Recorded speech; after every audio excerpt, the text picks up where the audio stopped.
Welcome to today's Explainer. We are diving straight into 15 critical global headlines from August 8th, 2026. Now, if you've been following the news today, you know it's a day completely defined by profound contrasts.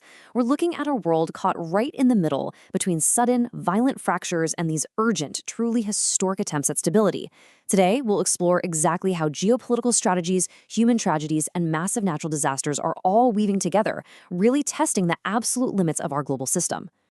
To make sense of all this, we'll be breaking things down into four key areas.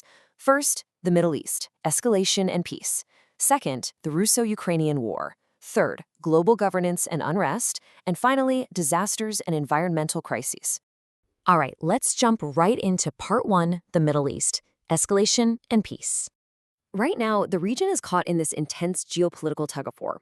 On one hand, you have Hamas preparing to surrender heavy weapons and disarm over the coming days as part of a multi-stage peace framework. Make no mistake, that is a massive diplomatic shift. But then, at the exact same time, the Israeli military engaged and killed several Hezbollah fighters in southern border security zones, citing violations of ongoing ceasefire negotiations.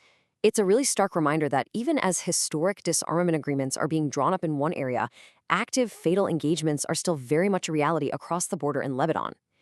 So let's look at how this builds into broader strategic tensions, especially around the Strait of Hormuz.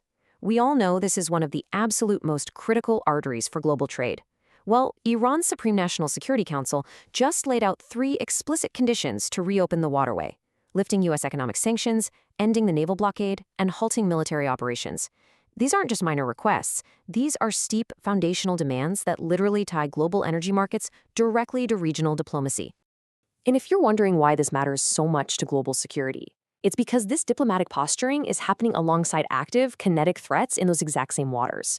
The Abu Dhabi National Oil Company just reported a missile strike on one of its transit vessels. So, this isn't just some theoretical negotiation happening behind closed doors. We are talking about physical infrastructure and international shipping taking direct hits while the terms are still being debated. It absolutely underscores the immense risk surrounding energy transit right now. In response to all this intense pressure, we are witnessing some massive security realignments. Turkey, Saudi Arabia, and Pakistan officially signed the historic Makkah Joint Defense Agreement. They've declared that an armed attack against any member country is an attack on all 3. That is a real game changer for the regional balance of power. Meanwhile, on a more localized defensive front, Kuwait's defense ministry reported that their military successfully intercepted multiple incoming Iranian drones trying to breach their airspace.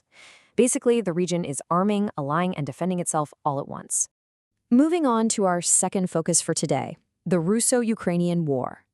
This conflict just continues to expand on 2 very distinct fronts. Overnight, Russian missile and drone strikes targeted Kyiv, severely damaging residential infrastructure and tragically resulting in multiple civilian casualties, including a young child and his grandparents. Then, concurrently in the Black Sea, Ukrainian naval forces targeted and sank a container ship owned by a Russian nuclear agency. This ship was carrying dual-use and civilian goods, and its sinking forced the 17-person crew to abandon ship. So we're seeing the conflict really expand in its destructiveness, impacting both civilian lives and deep strategic assets simultaneously. 86-11. Think about that margin for a second. That was the bipartisan vote in the U.S. Senate today to pass sweeping new sanctions aimed at intensifying economic pressure on Russia's military supply chains and their wartime economy. It is a highly unified signal out of Washington, showing their determination to use major economic levers to squeeze the supply lines that are fueling this conflict. Let's shift gears to part 3, global governance and unrest.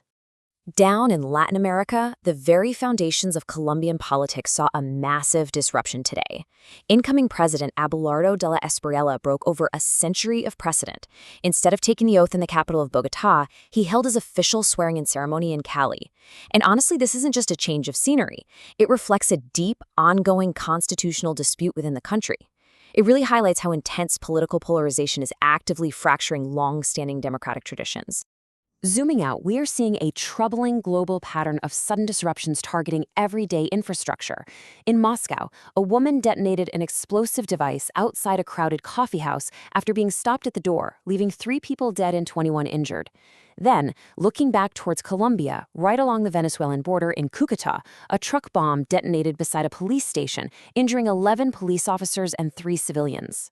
When we step back and look at this data neutrally, it paints a stark picture of sudden, localized violence erupting globally against civilian spaces and local authorities.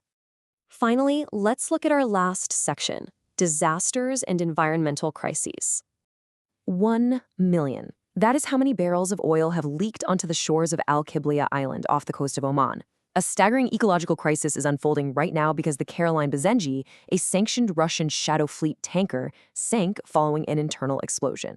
This is a perfect, tragic example of how geopolitical strategies, like using a shadowy, unregulated fleet to bypass international sanctions, can directly result in absolutely unprecedented environmental catastrophes.